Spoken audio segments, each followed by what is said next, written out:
नमस्कार दोस्तों। शारदीय नवरात्र की कथा। नवरात्र का अर्थ होता है नौ रातें। हिंदू धर्म अनुसार यह पर्व वर्ष में 2 बार आता है, एक शरद माह की नवरात्रि और दूसरी बसंत माह की। इस पर्व के दौरान 3 प्रमुख हिंदू देवियों माता पार्वती, माता लक्ष्मी और माँ सरस्वती के 9 स्वरूपों की शैलपुत्री, श्री ब्रह्मचारिणी, श्री चंद्रघंटा, श्री कुष्मांडा, श्री स्कंद माता, श्री कात्यायनी, श्री कालरात्रि, श्री महागौरी, श्री सिद्धिदात्री का पूजन विधि विधान से किया जाता है, जिन्हें हम नवदुर्गा कहते हैं।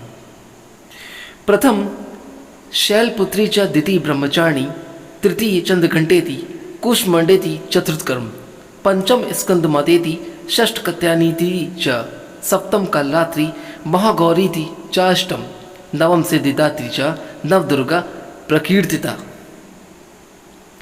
नवरात्र शब्द से नव अहरोत्रों विशेष रात्रियां का बोध होता है।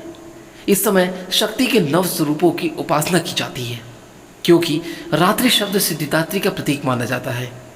भारत के प्राचीन ऋषि मुनियों ने रात्रि को दिन की अपेक्षा अधिक महत्व बताया है। यही कारण है कि दीपावली, होलिका, शिवरात्रि और नवरात्र आदि उत्सवों को रात में ही मनाने की परंपरा है। यदि रात्रि का कोई विशेष रहस्य न होता तो ऐसे उत्सवों को रात्रि न कहकर दिन ही कहा जाता, जैसे नव दिन या शिव दिन। लेकिन हम ऐसा नहीं कहते हैं।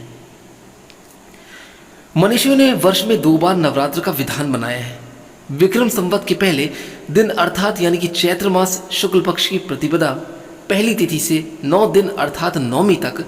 इसी प्रकार इसके ठीक 6 मास पश्चात अश्विन मास शुक्ल पक्ष की प्रतिपदा से महानवमी अर्थात विजयदशमी के एक दिन पूर्व तक नवरात्र मनाया जाता है। लेकिन फिर भी सिद्धि और साधना की दृष्टि से शारदीय नवरात्रों को ज़्यादा महत्वपूर्ण माना गया है। इन नवरात्रों में लोग अपनी आध्यात्मिक और मानसिक शक्ति संचय करने के लिए अनेक प्रकार की व्रत, संयम, नियम, यज्ञ, भजन, पूजन, योग साधना आदि करते हैं। यहाँ तक कि कुछ साधक इन रात्रियों में पूरी रात पद्मासन या सिद्धासन में बैठकर आंतरिक त्राटक या बीज मंत्रों के जाप द्वारा विशेष प्रकार की सिद्धियाँ प्राप्त करने का प्रयास भी करते हैं, जैसा कि आपने हमारी धार्मिक और पौराणिक कथाओं के बारे में सुना भी है। अब बात करते हैं पहले दिन की पूजा का विधान। इस दिन से 9 दिनों का या 9 दिनों का व्रत रखा जाता है। जो लोग 9 दिनों का व्रत रखेंगे वो दशमी को पारायण करेंगे, और जो पहली और अष्टमी को उपवास रखेंगे वो नौमी को पारायण करेंगे। इस दिन कलश की स्थापना करके अखंड ज्योति भी जला सकते हैं। प्रातः और सायंकाल दुर्गा सप्तशती का पाठ करें और आरती भी करें। अगर सप्तशती का पाठ नहीं कर सकते हो तो नवराण मंत्र का जाप करें। पूरे 10 दिन खान पान आचरण में सात्विकता रखें। माँ को आँख, मदार, दूब और तुलसी बिल्कुल न चढ़ाएं। बेला, चमेली, कमल और दूसरे पुष्प माँ को चढ़ाए जा सकते हैं। नवरात्रि की पौराणिक व्रत कथा। इस कथा को सुनने मात्र से ही आपके जीवन के कष्ट, आपके दुख, आपकी दरिद्रता, आपके घर में रखे हुए कलेश या आपकी नकारात्मक ऊर्जा जो आपके घर में वास है वो सारी दूर हो जाती है। विश्वास नहीं तो इस कथा को अंत तक सुन के देखिएगा। एक समय की बात है कि बृहस्पति जी ब्रह्मा जी से कहते हैं कि हे ब्रह्मांड, आप अत्यंत बुद्धिमान, सर्वशास्त्र और चारों वेदों को जानने वाले में सबसे श्रेष्ठ हैं। हे प्रभु, कृपया कर मेरा कथन भी सुनिए। चैत्र व अश्विन माह के शुक्ल पक्ष में नवरात्र का व्रत व उत्सव क्यों किया जाता है? इस व्रत का क्या फल मिलता है? पहले इस व्रत को किसने किया था? तब बृहस्पति जी का कथन सुनकर ब्रह्मा जी बोले कि हे बृहस्पति, तुमने बहुत ही अच्छा प्रश्न किया है। जो मनुष्य मनोरथ पूर्ण करने वाली माँ दुर्गा महादेवी, सूर्य और नारायण का ध्यान करते हैं वे मनुष्य धन है। नवरात्र का यह पर्व संपूर्ण कामनाओं को पूरा करने वाला होता है। ब्रह्मा जी आगे कहते हैं कि हे बृहस्पति, जिसने सबसे पहले इस नवरात्र महाव्रत को किया है उसका पवित्र इतिहास मैं तुम्हें सुनाता हूँ, तुम इसे पूरा ध्यानपूर्वक सुनना। ब्रह्मा जी कहते हैं कि एक नगर था जिसका नाम पीठत था। उसमें अनाथ नामक ब्राह्मण निवास करता था। वह भगवती दुर्गा का अनन्य भक्त था। संपूर्ण सद्गुणों से युक्त एक कन्या ने उसके यहाँ जन्म लिया, मानो ब्रह्मा की सबसे पहली रचना हो। वह उसका नाम सुमति रखा गया। सुमति अपनी सहेलियों के साथ ऐसे बड़ी होने लगी जैसे शुक्ल पक्ष में चंद्रमा की कलाएं बढ़ रही हों। सुमति के पिता नियम से प्रतिदिन दुर्गा की पूजा तथा हवन किया करते थे और उस समय सुमति भी वहां उपस्थित रहती थी। एक दिन सुमति अपनी सहेलियों के साथ खेल में मग्न हो गई थी और भगवती की पूजा में शामिल नहीं हुई। उसके पिता को सुमति पर बहुत क्रोध आया और क्रोध में आकर कहने लगे कि हे दुष्ट पुत्री, आज तुम भगवती के पूजन में शामिल नहीं हुई हो, इसलिए मैं तुम्हारा विवाह किसी कुष्ठी व दरिद्र मनुष्य से कर दूंगा। पिता की बातों से पुत्री को कष्ट पहुंचा और कहने लगी कि हे पिता, मैं आपकी पुत्री हूँ और आपके अधीन हूँ, इसलिए आप मेरा विवाह जिस किसी से करना चाहें करा सकते हैं, क्योंकि होना तो वही है जो मेरे भाग्य में लिखा होगा और मुझे भाग्य पर पूर्ण विश्वास है। ये विश्वास भी अडिघे रहेगा, इसलिए आप चाहें तो किसी से भी मेरा विवाह करा सकते हैं। सुमति कहती है कि मनुष्य कितने भी मनोरथों को पूरा करना चाहता है, लेकिन होता तो वही है जो भाग्य में विधाता भाग्य में लिख कर देते हैं। जो जैसा कर्म करता है उसको फल भी उस कर्मों के अनुसार ही मिलता है। मनुष्य के हाथ में केवल कर्म करना लिखा है और उसका फल देना भगवान के हाथ में होता है। अपनी कन्या के मुख से ये निर्भयपूर्ण बातें सुनकर ब्राह्मण का क्रोध बढ़ जाता है और अपनी पुत्री का विवाह एक कुष्ठ रोगी से कर देता है और कहता है कि अब जाओ और मैं अपने कर्म का फूल भोगूं।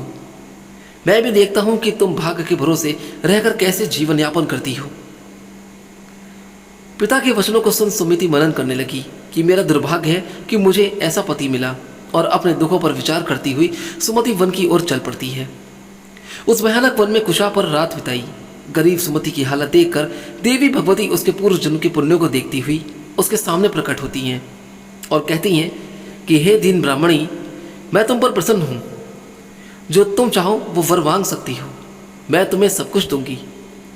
भगवती दुर्गा का वचन सुनकर सुमति कहने लगी कि आप कौन हैं जो मुझ पर प्रसन्न है? अपनी दीन दुखी दृष्टि से आप मुझे कृतार्थ करें। ब्राह्मणी की बात सुनकर देवी कहने लगी कि मैं आदिशक्ति हूँ, मैं ही ब्रह्मा विद्या और सरस्वती हूँ। प्रसन्न होने पर मैं प्राणियों का सुख दूर करके दुख को दूर करके उन्हें सुख प्रदान करती हूँ। मैं तुझसे तेरे पूर्व कर्मों के पुण्यों के कारण प्रसन्न हूँ।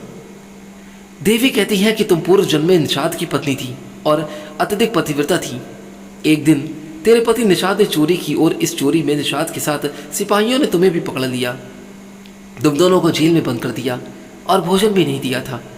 उन दिनों तुमने न कुछ खाया और ना ही कुछ पिया। इस प्रकार 9 दिन तक नवरात्र का व्रत हो गया। भगवती बोली कि हे देवी, उन 9 दिनों के व्रत के प्रभाव से मैं प्रसन्न हूँ और तुम्हें मनोवांछित वस्तु दे रही हूँ। तुम जो चाहो मांग सकती हो। भगवती की बात सुनकर ब्राह्मणी बोली कि आपको मैं शत प्रणाम करती हूँ। आप मेरे पति पर कृपा करें और उनके कोढ़ को दूर करें। इस पर देवी कहती है कि उन दिनों तुमने जो व्रत किया था उसमें से एक दिन के व्रत का पुण्य अपने पति के रोग को दूर करने के लिए अर्पण करो। मेरे प्रभाव से तेरा पति सोने के शरीर वाला हो जाएगा। ब्रह्मा जी बोले कि इस प्रकार देवी का वचन सुन वह ब्राह्मणी बहुत खुश हुई और पति को निरोगी देखने की इच्छा से ठीक है ऐसे बोली। उसके पति का शरीर भगवती देवी की कृपा से ठीक होकर सोने की कांति सा हो गया, मानो उसकी कांति के समक्ष चंद्रमा की कांति भी फीकी पड़ गई हो। पति की मनोहर देह को देखकर ब्राह्मणी देवी को अति पराक्रम वाली समझकर स्तुति करने लगी कि हे दुर्गे, आप दुखों को दूर करने वाली, तीनों लोगों के कष्ट हरने वाली, दुखों का निवारण करने वाली, रोगी को निरोगी करने वाली, प्रसन्न होने पर मनवांछित फल को देने वाली हो और दुष्ट मनुष्यों का नाश करने वाली हो। आप ही सारे जगत की माता व पिता हो। हे अम्बे माँ, मेरे पिता ने क्रोध में मेरा विवाह एक कुष्ठी के साथ करके घर से निकाल दिया है। पिता की निकाली हुई बेटी को आपने सहारा दिया है और आज आपने मुझे एक वरदान भी दिया है, जिसके कारण मेरा पति निरोगी और बहुत ही अच्छा हो गया है। तब ब्राह्मणी कहती है कि हे देवी, दुखों के इस सागर में आपने मुझे बाहर निकाला है। हे देवी, मैं आपको बारंबार शत शत नमन करती हूँ और प्रणाम करती हूँ। तो ब्रह्मा जी बोले कि हे बृहस्पति, उस सुमति ने जब मन से देवी की बहुत स्तुति की और उसकी हुई स्तुति से देवी का संतोष हुआ। देवी ने ब्राह्मण से कहा कि तुम्हारे घर एक अति बुद्धिमान, धनवान, कीर्तिवान और जितेंद्रीय पुत्र पैदा होगा, जिसका नाम उदालक होगा। देवी ब्राह्मणी से कहने लगी कि हे ब्राह्मणी, तेरी कोई और इच्छा हो तो वो मांग सकती हो। ब्राह्मणी कहती है कि हे माँ, अगर आप मुझसे प्रसन्न हैं तो आप मुझे नवरात्र करने की विधि सविस्तार से बताइए। ब्राह्मणी की वचन सुनकर देवी कहती है कि मैं तुम्हें संपूर्ण नाशों को दूर करने वाले नवरात्र व्रत की विधि बताती हूँ। देवी कहती हैं कि इसे यहाँ से ध्यान पूर्वक जरूर सुनना। आश्विन मास के शुक्ल पक्ष की प्रतिपदा से लेकर 9 दिन तक विधि पूर्वक व्रत करें। यदि दिन भर व्रत नहीं कर सकते हो तो एक समय का भोजन करें। ब्राह्मणों से पूछकर घट स्थापना करें और वाटिका बनाकर उसको प्रतिदिन जल से सींचें। महाकाली, महालक्ष्मी और महासरस्वती की मूर्तियां बनाकर उनके नित्य प्रति विधि विधान से पूजा अर्चना करें। पुष्पों से अर्घ्य दें और बिजौरा के पुष्प से अर्घ्य देने पर रूप की प्राप्ति होती है। जायफल से कीर्ति, दाख से कार्य की सिद्धि होती है। आंवले से सुख व केले से भूषण की प्राप्ति होती है। फलों से अर्घ्य देकर विधि से हवन करें। खांड, घी, गेहूं, शहद, जौ, तिल, नारियल, बिंब, दाख व कदम आदि सामग्रियों से हवन संपन्न करें। गेहूं का हवन करने से लक्ष्मी की प्राप्ति, खीर व चंपा के फूलों से धन व पत्तों से तेज और सुख प्राप्त होता है। आंवले से कीर्ति और केले से पुत्र की प्राप्ति होती है। कमल से राज सम्मान और दाखों से सुख संपत्ति मिलती है। खांड, घी, नारियल, शहद, जौ व तिल और फलों से हवन करने से मनोवांछित वस्तु की प्राप्ति होती है। व्रत करने वालों को स्वभाव में नम्रता रखनी चाहिए। अंत में आचार्य को प्रणाम कर यथाशक्ति उसे दक्षिणा देकर विद्या देना चाहिए, विदा करना चाहिए। इस महाव्रत को बताई गई विधि के अनुसार जो भी करता है उसके सारे मनोरथ पूर्ण होते हैं और उसकी मनोकामनाएं भी पूर्ण होती हैं। ब्रह्मा जी कहते हैं कि हे बृहस्पति, इस प्रकार ब्राह्मणी को इस व्रत की विधि व फल बताकर देवी माँ अंतर्ध्यान हो गई। जो मनुष्य इस व्रत को करता है वह इस लोक में सुख पाकर अंत में मोक्ष को प्राप्त करता है। ब्रह्मा जी फिर कहते हैं कि हे बृहस्पति, इस व्रत का महामात्य मैंने तुम्हें बतलाया है। ब्रह्मा जी का कथन सुन बृहस्पति आनंद विभोर हो उठे और ब्रह्मा जी से कहने लगे कि हे ब्रह्मा जी, आपने मुझ पर अति कृपा की है, जो आपने मुझे अमृत के समान इस नवरात्रि व्रत का महामात्य सुनाया है। तो दोस्तों, आशा करता हूँ कि ये कथा आपको जरूर अच्छी लगी होगी। अगर यह कथा आपको अच्छी लगी हो तो यहाँ से जाने से पहले एक बार हम आपसे अनुरोध करते हैं कि इस वीडियो को लाइक करके हमारी इस कथा को लाइक जरूर कर दीजिएगा और चैनल को सब्सक्राइब करना बिल्कुल मत भूलिएगा। एक बार प्रेम से बोले जय माता दी, कमेंट बॉक्स में जय माता दी और जय श्री राम लिखना बिल्कुल ना भूलें। अपना ख्याल रखें। फिर मिलूंगा जल्दी ही कोई और अच्छी कहानी या फिर कथा को लेकर। तब तक के लिए जय माता दी।